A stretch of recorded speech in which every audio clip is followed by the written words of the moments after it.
안녕하세요. 연세사랑병원 정형외과 전문의 권유범입니다. 이전 영상에서는 햄스트링 파열의 이유와 증상에 대해 설명드렸는데요.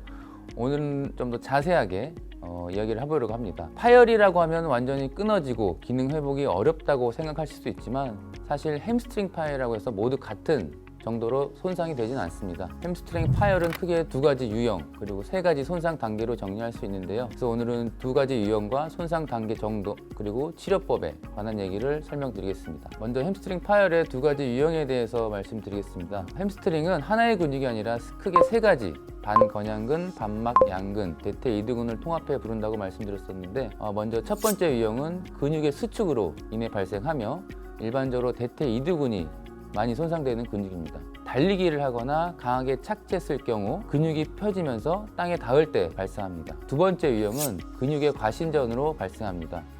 갑작스럽게 방향을 바꾸거나 우리가 축구에서 흔히 볼 수 있는 슬라이딩 동작에서 발생되며 이때는 반막 양근이 좀 더 손상된다고 알려져 있습니다. 논문에 따르면 첫 번째 유형 손상에서는 최대 16주, 한 서너 달 정도, 두 번째 유형에서는 길게는 10개월에서 1년까지 회복 기간이 걸린다고 나와 있습니다. 이렇게 파열의 유형도 중요하지만 얼마나 심하게 파열이 되는가도 중요합니다. 세 단계로 나눠 볼 수 있는데요. 먼저 1도, 1단계 손상은 기능의 손실이 크게 없고 가벼운 수준의 염증 수준으로 가장 낮은 단계라고 볼 수 있습니다. 기능에 크게 손상이 없다 보니까 이제 움직임에는 큰 무리가 없지만 가벼운 통증이 느껴진 정도입니다. 2단계 손상은 이제 부분 파열이라고 볼 수 있고요. 강도도 손실이 약간 있고 근육이 붓고 멍이 드는 것이 동반될 수 있습니다. 찌릿하거나 근육이 튀는 듯한 통증도 느껴질 수 있습니다.